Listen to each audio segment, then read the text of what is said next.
परमात्मा की हर स्थिति से जिसे प्रेम है, परमात्मा जिसे हर हाल में प्रिय है,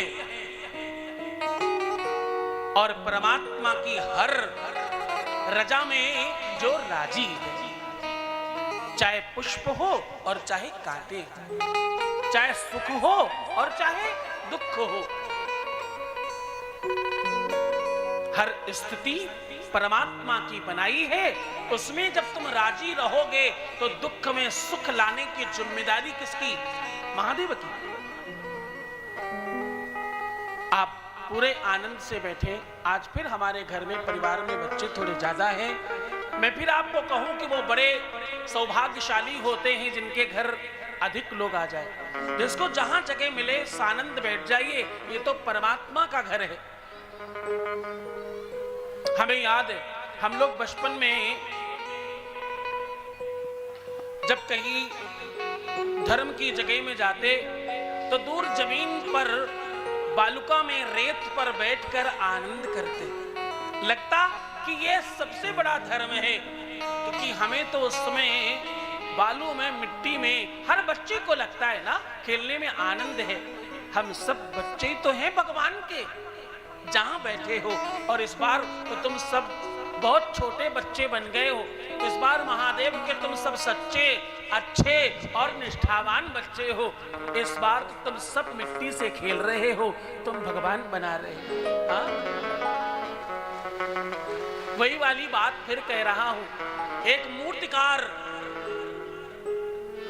भगवान से कहता है, जो मूर्ति बना रहा है, बोला बुद्ध तू भी बनाता है और बुद्ध मैं भी बनाता है। आप भी बनाते हो एक बुद्ध, एक मूर्ति। ये देखो इतनी मूर्तियां आपने बनाई, और एक मूर्ति हम बनाते हैं।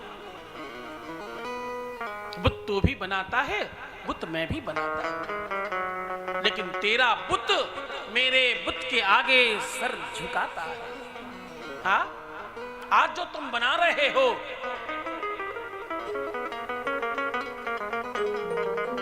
उसके आगे समूचा विश्व प्रणाम करता है, नमन करता है, वंदन करता है। ईश्वर ने वो अवसर प्रदान किया है, आगे से पीछे कोई एक भी ऐसा न बचे। जो चाहे एक आध ही बनाओ। ये यज्ञ ही ऐसी है, ये आहुतिक यज्ञ नहीं, ये तो पार्थिव शिवलिंग निर्माणात्मक यज्ञ है। पार्थिव शिवलिंग निर्माण यज्ञ। इसमें एक भी अगर आपने पार्थिव शिवलिंग बनाई तो तुम्हें वही 1.25 करोड़ अथवा 5.25 करोड़ शिवलिंग निर्माण का फल मिल जाएगा। क्योंकि जब संयुक्त कोई काम हो रहा होता है तो कम और ज्यादा नहीं, वो तो पूरी एक टीम मिलकर करती है। तो हम सब एक टीम में हैं, ये टीम वर्क है। हम सबको बराबर बराबर लाभ और बराबर बराबर उसका पुण्य मिलेगा। तो एक तो श्रद्धा से बैठकर महादेव का पार्थिव शिवलिंग निर्माण करो, और बड़ी श्रद्धा से मन में ओम नमः शिवाय कहते रहो। हाथों से बीच बीच में तालियां बज रही हैं, हाथों से महादेव का निर्माण हो रहा है। धीरे धीरे तुम इस संसार के चक्कर से बचने के लिए अपना हाथ घुमा घुमा कर महादेव का निर्माण कर ही रहे हो। इसमें कोई संदेह नहीं। इसमें आपकी हस्त रेखा, आपकी भाग्य रेखा, आपकी किस्मत रेखा, आपकी लक रेखा, ये सब तो अच्छी हो ही रही, इसमें कोई संदेह थोड़ी। लेकिन उसके साथ साथ तुम्हारा कर्म परिवर्तित हो रहा है। आपके भाग्य के साथ साथ तुम परिवर्तित हो रहे हो, तुम कर्मनिष्ठ और कर्मयोगी हो रहे हो।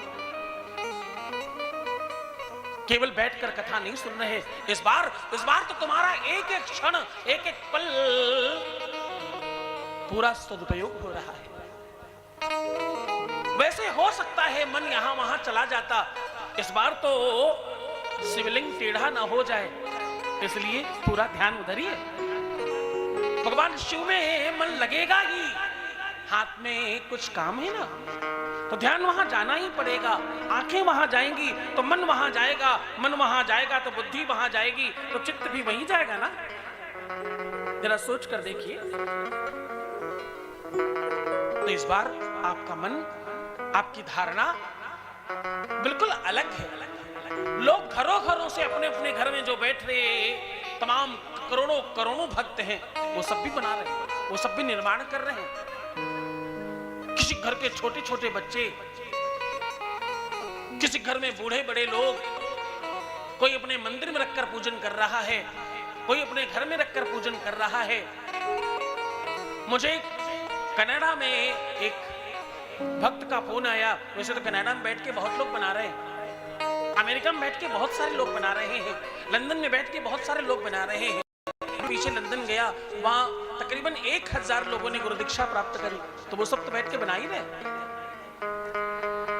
वहां से किसी का फोन आया कि गुरुदेव यहां अभी जो मौसम है वो माइनस टेम्परेचर में चल रहा है, तो पानी तो सब जम जाता है, विसर्जन कहां करें? हाँ?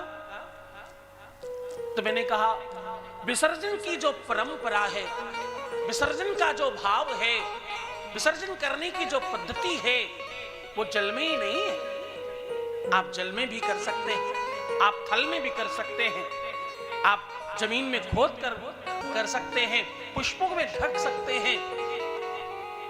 चाहे जल शयन कराएं, चाहे अन्न शयन कराएं, चाहे वायु शयन कराएं, और चाहे एकांत शयन कराएं, ये सब विसर्जन की पद्धति है। जहां जैसी देश काल परिस्थिति पर जैसी व्यवस्था हो जाए, वो महादेव है, उनको कंकड़ में मिल जाना है, हर कंकड़ में शंकर हो जाना है।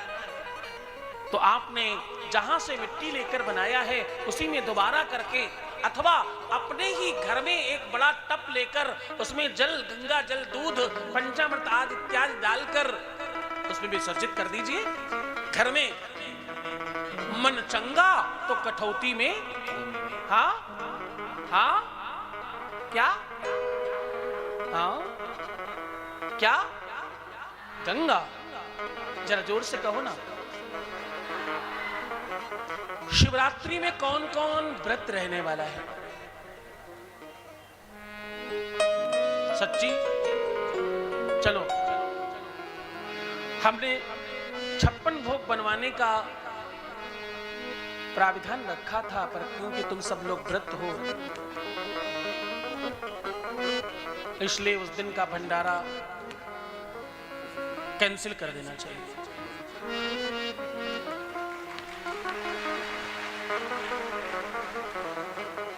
अरे भगवान शंकर के लिए और शिव के भक्तों के लिए असली 56 भोग तो महादेव पर चढ़ा हुआ एक गुड़ का ढीला भी है। हाँ? जो मिलेगा सब 56 भोग ही है।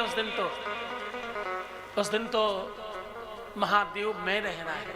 उस दिन तो रात्रि भर यहीं बैठना है, यहीं आनंद करना है।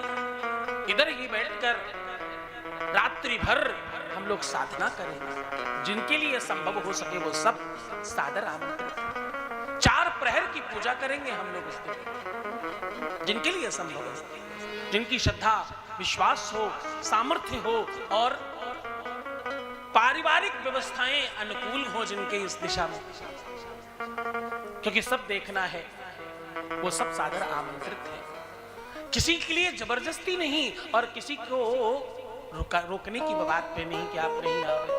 आप सब आ सकते हैं, जिसके पास सुविधा हो, जिसके पास व्यवस्था हो और जिसका अनुसरण बन पाए वो जरूर करें ऐसा। हाँ, उस दिन फलहार की व्यवस्था है। उस दिन पहले से सब बता रहा हूं, इसको चुगली कहते हैं। पर क्या करो बत्तूर, मैं हूं आदत से मजबूर। कहना तो पड़ेगा ना, बताना तो पड़ेगा। पहले से ध्यान रखें, मेरा तो वो हाल है, कोई निमंत्रण कहे तो मुझे लगता कि 2 दिन पहले से अपने आप को तैयार करो, निमंत्रण में जाना है। जब तक मैं आपको सत्य कहूं, बहुत क्वांटिटी खा पाना मेरे बस की बात नहीं, इसलिए मैं तो अपने साथ एक पंडित जी रखता हूं। एक हमारे साथ पंडित जी हैं, वो इस बार किसी कारण नहीं आ पाए। वो सुबह के ब्रेकफास्ट में तो जो भी मिल जाए खा ही लेते हैं। दोपहर के भोजन में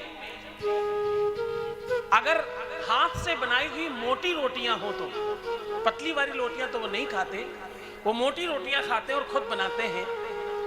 तो जो मोटी रोटी है और थोड़ा साइज अच्छा हो, जिस रोटी को मेरे जैसा एक आदमी आधी रोटी खा सकता है, मैं आधी रोटी पूरी खा जाता हूं, आधी को पूरी खत्म करता हूं, ऐसा पूरी नहीं खाता, आधी को पूरी खत्म करता हूं। वो रोटियां वो तकरीबन 40 खा लेते हैं मात्र।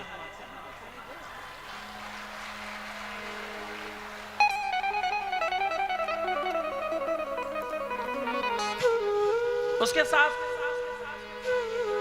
एक आध भगोना सब्जी, रोटी के साथ सब्जी लगती है भाई,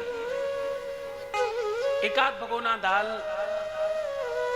और 2-3 सेर चावल से उनका काम चल जाता है। इतने के बाद अगर कुछ आपने मीठा बनाया हो तो वो उसे छोड़ते नहीं। वो कहते हैं जीवन तो फिर मिल जाएगा, भोजन का क्या भरोसा। भोजन के लिए तो जीवन है, इसलिए वो उनका पहली प्राथमिकता भोजन। हम सब साधक लोग हैं, आचार्यों का तो क्या, वो मंत्र बोलकर अपने आप को सिद्ध कर लेते हैं। हम लोग सिद्ध लोग, हम सब साधक लोग हैं। हम सब उस दिन प्रसाद ग्रहण करेंगे। फलहार की दिव्य व्यवस्था है, यहाँ नमकीन मीठा सब पर्याप्त मात्रा में है। तो आपके लिए प्रसाद भी है, फलहार भी है और दिव्य प्रसाद स्वरूप महर्षि महेश योगी जी के संस्थान की तरफ से सिद्ध और शुद्ध रुद्राक्ष का वितरण भी है।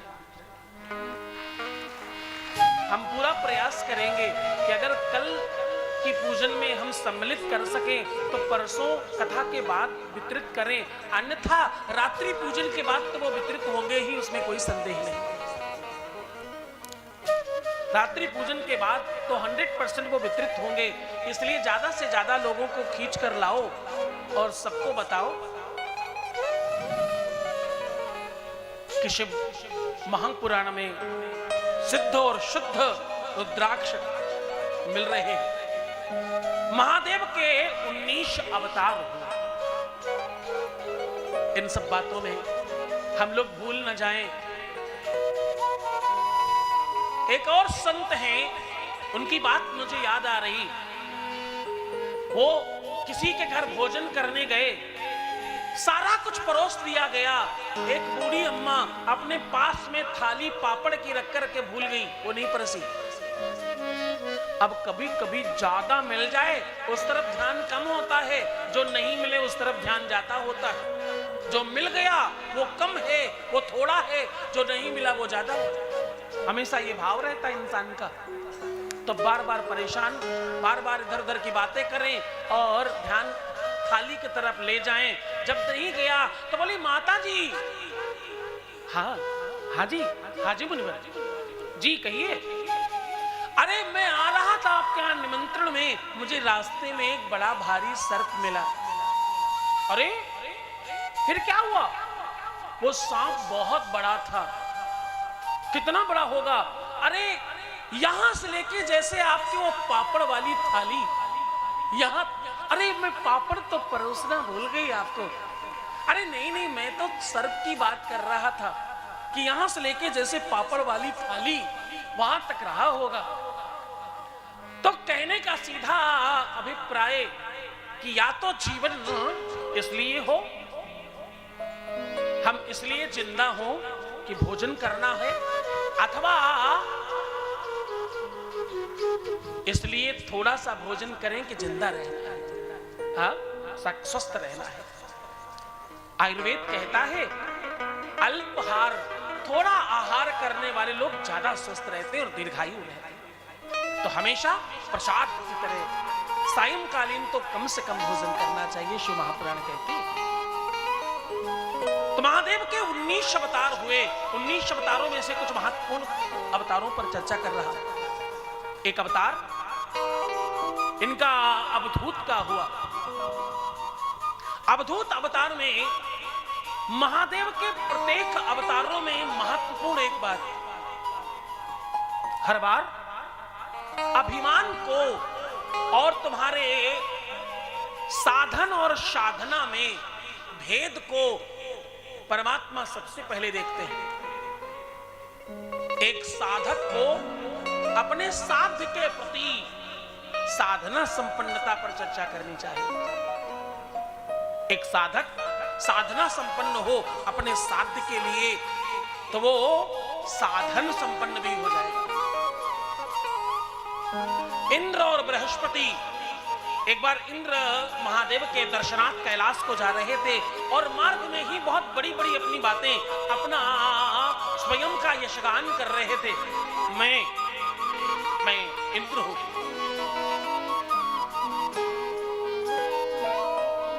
और गुरुवर आप जानते हो मेरे दरबार में समस्त देव के सुखों का संसाधन है। सारे देवी देवता मेरे अनुसरण करते हैं। मेरा वायु हो, अग्नि हो, जल हो, जो भी सूर्य चंद्रमा, सारे देवी देवता मेरे चाकरी और मेरे अनुचरी में। मैं राजा इंद्र हूं।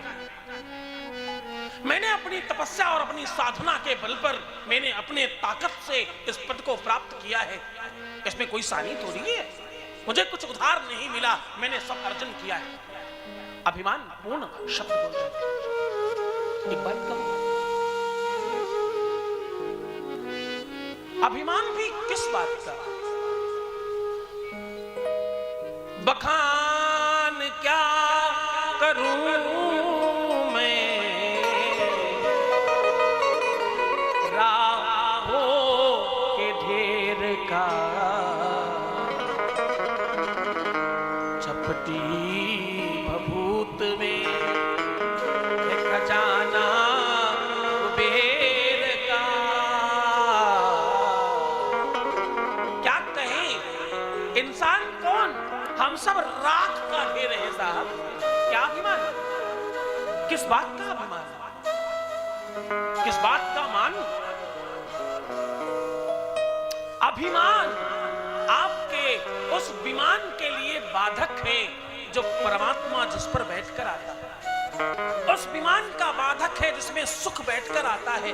तुम्हारे घर की संपन्नता बैठकर आती, तुम्हारे घर के संस्कार बैठकर आते, तुम्हारे घर की ये आनंद बैठकर आते, तो उसका बाधक है अभिमान। जो है बहुत है, कोई बात नहीं, मुझे नहीं चाहिए। नहीं नहीं नहीं, नहीं, नहीं। धर्म को लात मारकर जाने वालों, मैं आपको सत्य कह रहा हूं, चाहिए, एकदम चाहिए।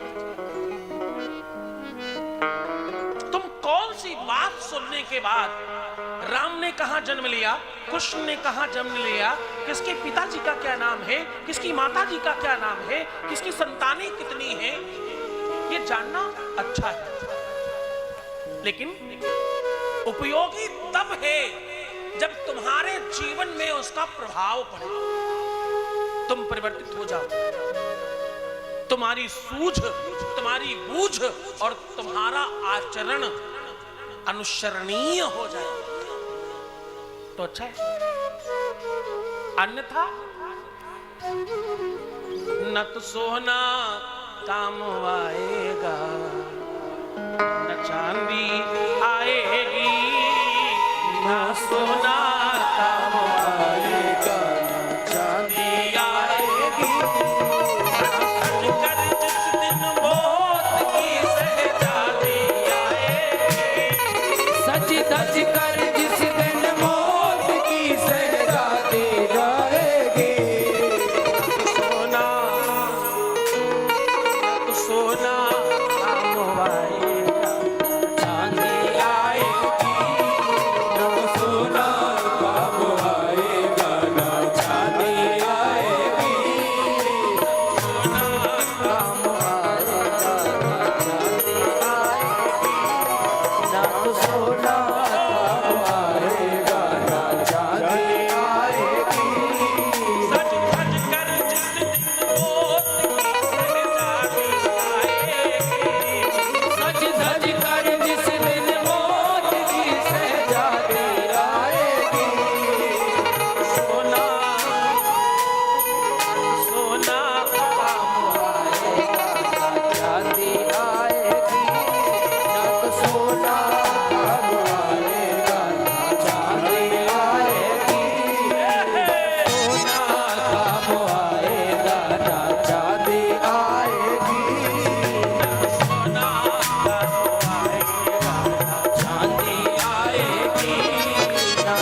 तुम समझदार हो और मैं बिना बोले रह सकता नहीं, आदत से मजबूर हूं।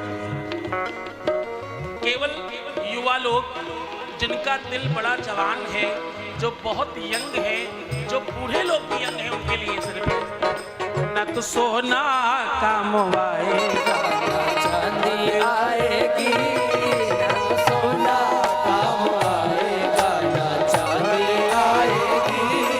धड़ धड़ कर जिस दिन मौत की शहजादी आएगी, सज धज कर जिस दिन मौत की शहजादी आएगी, सोना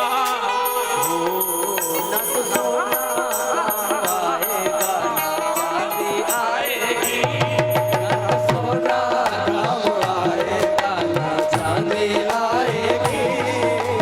सोना आएगी। ना सोना काम आएगा, ना चांदी आएगी। छोटा सा तू कितने बड़े अरमान है तेरे, छोटा सा तू कितने बड़े अरमान है तेरे, छोटा सा तू कितने बड़े अरमान है तेरे, छोटा सा तू कितने बड़े अरमान है तेरे। ये मिट्टी का तू सोने के सामान है तेरे, मिट्टी का तू सोने के सामान है तेरे। मिट्टी की काया मिट्टी में एक दिन समाएगी, मिट्टी की काया मिट्टी में एक दिन समाएगी। मिट्टी की काया मिट्टी में एक दिन समाएगी। मिट्टी की काया मिट्टी में एक दिन समाएगी। ना सोना काम आएगा, चांदी आएगी, ना सोना काम आएगा, ना चांदी आएगी। दिन मौत की शहजादी आएगी, सज धज कर जिस दिन मौत की शहजादी आएगी। सोना काम चांदी आएगी, सोना काम आएगा, चांदी आएगी।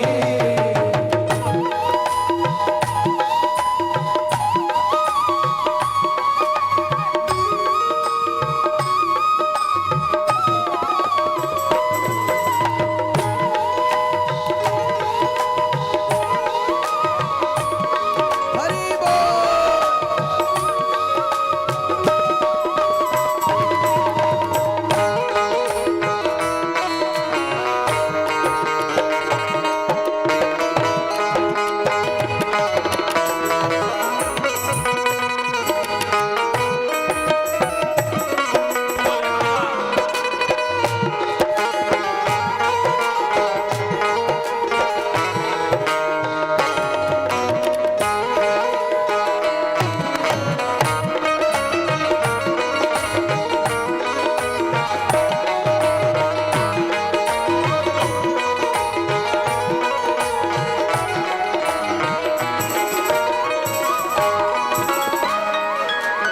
सोना काम आएगा, चांदी आएगी, ना सोना काम आएगा, ना चांदी आएगी।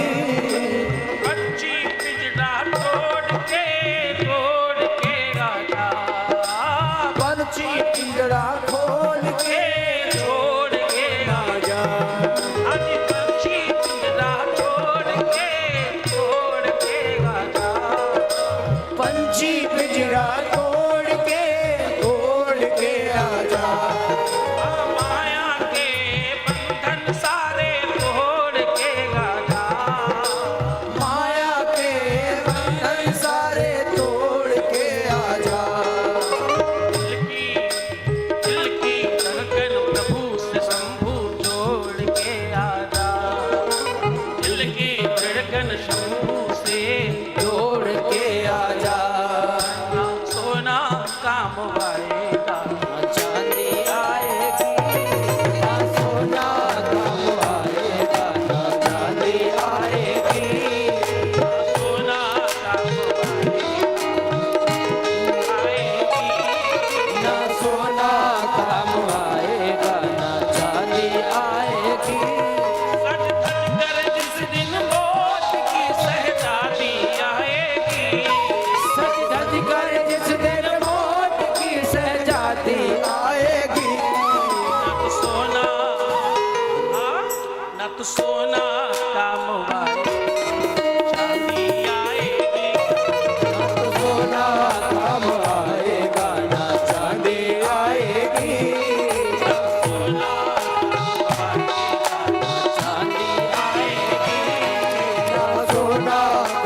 आएगा ना चांदी आएगी। अच्छे किए कर्म जो तूने पाया मानुष अच्छे किए कर्म तो तूने पाया मानुष जन्म। ज्यादा जोगी मत उजाड़, बहुत सारे लोग और बहुत सारी भावना एक साथ हो तो सत्यानाश। दुनियादारी सब छोड़कर परमात्मा के चरणों में ध्यान लगाकर सुनना। अच्छे किए कर्म जो तूने पाया मानुष तन, अच्छे किए कर्म तो तूने पाया मानुष जन्म। पाप में जो भटका है पापी ये तेरा मन, पाप में जो भटका है पापी ये तेरा मन। पाप की नैया एक दिन तुझको डुबाएगी, पाप की नैया एक दिन तुझको डुबाएगी। जिसको तुम अच्छा काम समझ रहे हो कदाचित बुरा हो सकता है, सोच समझ कर करना आज के बाद। पाप की नैया एक दिन तुझको डुबाएगी, पाप की नैया एक दिन तुझको डुबाएगी। तब सोना काम आएगा। ना सोना काम आएगा ना चांदी आएगी।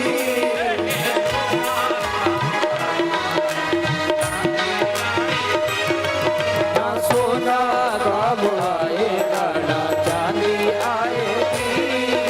धज कर जिस दिन मौत की सहजादी आएगी। सज धज कर जिस दिन मौत की सहजादी आएगी। सोना काम आएगा। चांदी आएगी। थोड़ा सोना काम आएगा ना चांदी आएगी। सोना काम आएगा ना चांदी आएगी। ना तो सोना काम आएगा ना चांदी आएगी।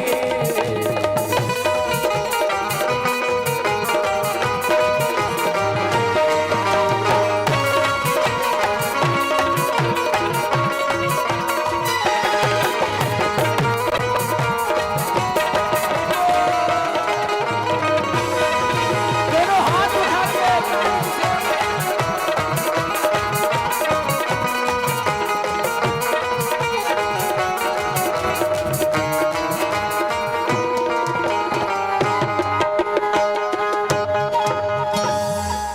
ना तो सोना काम आएगा ना चांदी काम आएगी, सब धरा का धरा रह जाएगा। सारी प्लानिंग, सारा विस्तार और सारी व्यवस्थाएं और सारा तुम्हारा निर्णय सब धरा रह जाएगा। काल ने किसी को बख्शा है क्या? शिव भक्तों, हानि लाभ जीवन मरण, ध्यान से समझना। तुम सब कर लो, बड़े हो जाओ, महान हो जाओ, बड़ी बिल्डिंग बनाओ, स्पेशल हो जाओ, खास हो जाओ, समूचे विश्व के राजा हो जाओ, लेकिन हानि लाभ जीवन मरण चार हुई। जस अपयस विधि हाथ, ये छह चीजें परमात्मा के हाथ। जिस दिन उसकी इच्छा हुई उसी दिन वो तार कट जाएगा और यहां धक धक बंद हो जाएगा। मुझे अक्सर लोग कहते हैं गुरुदेव शांति नहीं है, क्या करें, जीवन में बड़ी अशांति है। मैं अक्सर ये बात कहता हूं,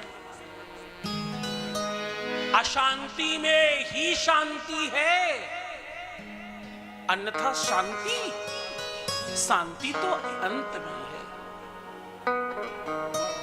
शांति, ओम शांति शांति शांति, शांति समाप्ति का नाम है।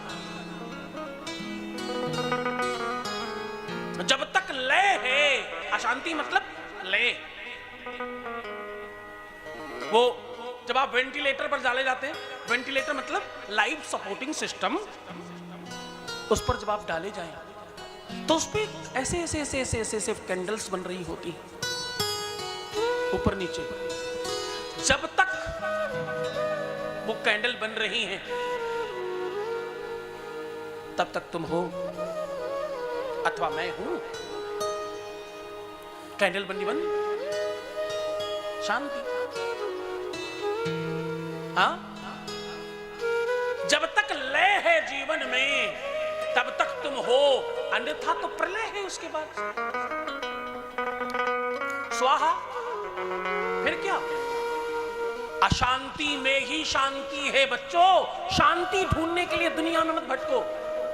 उस मृग की तरह, उस हिरण की तरह नाभि में कस्तूरी रख करके पूरी दुनिया में भागते मत फिरो। यहां वहां भाग कर जाने से, घर छोड़ कर जाने से, कहीं घूम कर आने से शांति मिलती होती तो अब तक दुकानें खुल गई होती मेरे बच्चों। शांति इतने रुपए किलो मिलती है, होम डिलीवरी फ्री है। हाँ, अशांति में ही शांति है। तुम मानते नहीं ना, इसलिए अशांत हो।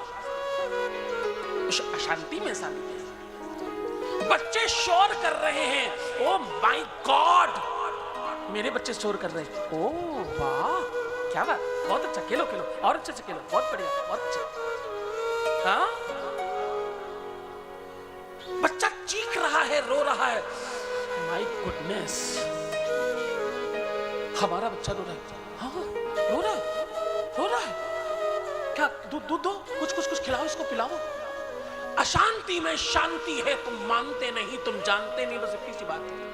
हजारों लाखों करोड़ों उदाहरण हो सकते हैं इसके। अशांति में ही शांति। ढूंढो, उस मृग की तरह कूदना बंद करो, ढूंढना शुरू करो। और खोजना कहां है? कहां खोजने जाओगे शांति मालूम है? शांति खो जाने में मिलती है, खोजने पर नहीं। अपनों में खो जाओ, उस व्यवस्था में खो जाओ, उसमें लिप्त हो जाओ। एक और बात कहूं, ध्यान से सुनना। अगर तुम कभी परफ्यूम की दुकान पर गए हो तो तुम्हें यह बात समझ आ जाएगी जो मैं कहने जा रहा हूं। बहुत देर तक वो परफ्यूम दिखा रहा होता है आपको। वो सफेद कलर की स्टिक लेता है और उस पे ऐसे करके आपको देता है, सूंघो, अच्छा है। अब दूसरा सूंघो, बहुत अच्छा है। अब तीसरा सूंघो, ठीक है। चौथा, ठीक नहीं लग रहा, बोला रुको, अब कॉफी सूंघो। तो मैंने एक बार पूछा उससे, कॉफी क्यों सूंघे भाई? परफ्यूम लेने आए, कॉफी लेने थोड़ी आए। उसने कहा, आपकी जो नासिका है ये परमहंस हो गई है, अब इसको कोई सुगंधी नहीं आ रही, तो थोड़ा इसको अलग ले जाओ, कुछ और सुंघाओ, अब अगली बार सेंट देंगे तो सुगंधी आ जाएगी। अभाव में प्रभाव और प्रभाव में अभाव का दर्शन। बहुत तीखा हो तो मीठे का बल बढ़ जाता, बहुत मीठा हो जाए तो तीखे का बल बढ़ जाता। बहुत मीठा मीठा मीठा खाओ तो नमकीन खाने का मन करता है, बहुत नमकीन नमकीन खाओ तो मीठा खाने का मन करता है।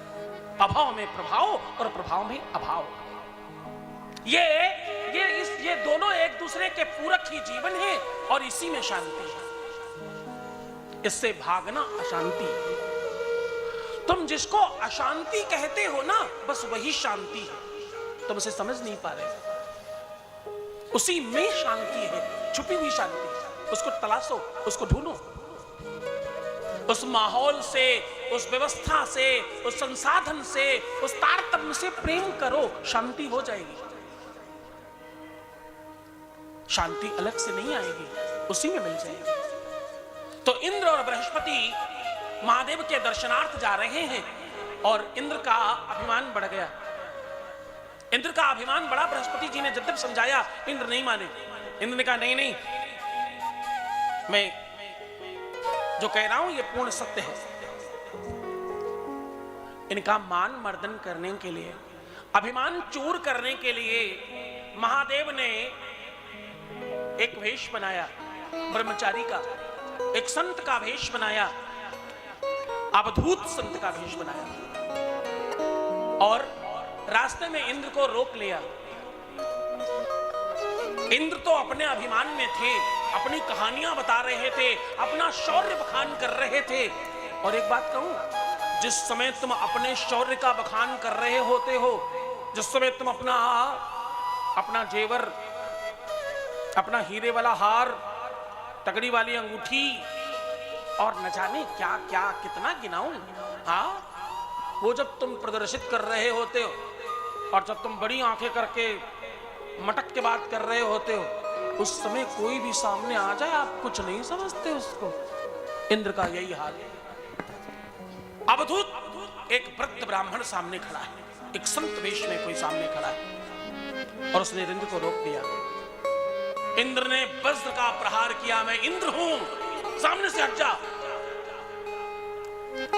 उसी समय महादेव बने हुए वो अवधूत संत ने मात्र अपनी एक उंगली के सहारे इंद्र और उनके वज्र को स्तब्ध कर दिया। इंद्र टस से मस ना हो सके उस वृद्ध के सामने पूरा बल लगाने के बाद चकनाचूर होकर चरणों पर अनायास गिर पड़े। बृहस्पति ने ध्यान कर देवगुरु बृहस्पति ने जान लिया ये महादेव है, प्रार्थना करने लगे। अनेकों प्रकार से महादेव की प्रार्थना करी, नमन किया, वंदन किया और इंद्र को क्षमा मांगने के लिए कहा। इंद्र सहित दोनों ने क्षमा मांगी है, चरणों में बारंबार प्रणति निवेदन किया है। इस प्रकार महादेव का एक अवतार अवधूत का हुआ। जो लो अवधूतेश्वर भगवान की जय हो। महादेव के कहीं कहीं 19 और कहीं कहीं 27 अवतारों तक वार्ता आती है। हम पूरा प्रयास करेंगे कि आपको उन अवतारों के बारे में जरूर कहें जिन्हें आपको सुनना चाहिए। किसी भी संत का, किसी भी अवधूत का, किसी भी ब्राह्मण का, किसी भी विप्र का, किसी भी बटुक का, किसी भी वेद पाठी का, किसी भी भिक्षुक का और किसी भी याचक का अपमान नहीं करना चाहिए, अनादर नहीं करना चाहिए। कोई मार्ग में मिले तो सम्मान कीजिए, कोई द्वार पर आए तो आप कुछ कर ना सके तो कम से कम अपमान न करें और कभी भी किसी भी अपमानजनक चीजों में सहभागिता न रखें। अन्यथा न जाने कब अवधूत नाम या अवधूत बना हुआ संत शिव बन जाए, कोई पता नहीं है। इसलिए जो भी संत महंत मिले उनका आदर सम्मान करें। आपको अच्छा लगे तो आप सहज स्वीकार करें, आपको ठीक न रहे तो आप सहज ही अलग हट जाएं। लेकिन अपनी वाणी से अथवा अपने कर्म से अथवा अपने किसी भी 5 कर्मेंद्रियों और 5 ज्ञानेंद्रियों के माध्यम से किसी भी तरह कोई अपराध न करें। धर्म संगत रहकर अगर किया जाए तो धर्म का लाभ मिलता है। धर्म करने में धर्म संगत रहकर ही धर्म का लाभ है, अन्यथा धर्म से आपको नुकसान होगा। धर्म संगत रहकर नंदी को साथ रख करके महादेव का पूजन किया जाए तो पूजन संपन्न है। क्यों? धर्म संगत है, धर्म को साथ लेकर कर रहे हैं। सदा नंदी नंदी जगतपतिधारी सुरपति, ये महादेव को अपनी पीठ पर विराजमान कराते हैं। धर्म वो है जिस पर महादेव सवारी करते हैं। तो अवधूत नाम महादेव ने दोनों को आशीष दिया, दर्शन दिया और इंद्र को क्षमा किया। एक बात कहूं, अपराध सहस्त्राणी, हजारों प्रकार के अपराध हो सकते हैं, अक्षम्य अपराध है कुछ जो नहीं होने चाहिए। अक्षम्य अपराधों में से एक अपराध है अभिमानी होना। हम तीर्थ में जाएं, मंदिर में जाएं, व्यासपीठ पर जाएं और उधर भी हम मटक कर निकल जाएं, अच्छा नहीं है। सहज नमन होना चाहिए। आपको झुक जाना ही चाहिए, आपको सहज हो ही जाना चाहिए। मैंने कितने लोगों को देखा कि वो जहां एक्चुअली झुकना चाहिए वहां भी नहीं झुक पाते, अच्छा नहीं है। आप जो हो, आप किसी भी कुल से हो, किसी भी खानदान से हो, किसी भी वंश परंपरा से हो, किसी भी स्थिति में हो और कितने भी संपन्न हो, यद्यपि मैं अपना अनुभव कह रहा हूं, संपन्न लोग ऐसा नहीं करते। जो मिड के लोग हैं, आधे इधर आधे उधर, वो ज्यादा करते हैं। जो एक्चुअली में कुछ है वो तो है ही, उसमें कोई मतलब नहीं, वो आपको सदैव झुका हुआ मिलेगा। जो बनने की तरफ है, बन पाया नहीं है, उसके मन में, उसकी आंखें वहां हैं जो वो बन सकता है या बनना चाहता है, इसलिए वो उसी गुमान में रहता है। ये अच्छा नहीं है, ये बढ़िया नहीं है, ये ठीक नहीं है। नमन करना चाहिए। संतों की टोली में तो लोग जब निकलते हैं तो लोग अगल बगल में, मैं छत्तीसगढ़ में, मध्य प्रदेश में, जब भी इन प्रदेशों में कोई कथा हो तो मैंने परंपरा देखी, वहां पूरे मार्ग में पुष्प बिछाना बहुत छोटी बात है। लोगों के दुपट्टे, उनके रुमाल, उनके आसन और उनके घर के वस्त्र बिछाए कि इससे निकल कर जाइए। मैं बहुत प्रारंभ में बहुत लजा जाया करता जब लोग नमन करते, प्रणाम करते, मुझे लाज आती, मैं शर्मा जाता कि लोग बड़े बड़े उम्र के और मुझ छोटे जैसे अदने से व्यक्ति के, मतलब मैं क्या ही हूं, धान की बेड़ ऊपर रखी जमीन पर, क्या समझू। लोग प्रणाम करते, नमन करते, बड़ा लाज आती, बड़ी शर्म लगती कि बड़े लोग कैसे प्रणाम करते हैं। मेरे नाना जी ने बड़ी अच्छी बात कही, बोले सुनो क्या समस्या है इसमें। मैंने कहा मुझे लगता है वो बड़े हैं हमसे। बोले एक बात समझो, तुम होते कौन, तुम कौन हो, तुम होते कौन हो ये निर्णय करने वाले कि कौन क्या करेगा। जब कोई किसी को पुरस्कृत करता है तो वो पेन देगा या करोड़ों और लाखों की चेक देगा, ये निर्धारित करने वाला पाने वाला होता है क्या? वो निर्धारित करेगा कि उसे क्या मिलना चाहिए? नहीं, तुम्हारा कर्तव्य है, तुम्हें कोई पेन दे अथवा लाख करोड़ रुपए की चेक दे, दोनों में तुम्हारा वो सम्मान कर रहा है, दोनों का भाव उतना ही है। तुम दोनों को स्वीकार करो। कोई गाली दे, कोई आशीर्वाद दे, कोई प्रणाम करे, कोई नमन करे, कोई बंधन करे, सबके लिए तुम्हारा आशीर्वाद होना चाहिए। That's it। तुम्हारा पद है वो, तुम्हारा इतने काम है, तुम निर्धारित करने वाले नहीं हो। तुम निर्णायक स्थिति में अब रहे नहीं, तुम निर्णय कर नहीं सकते।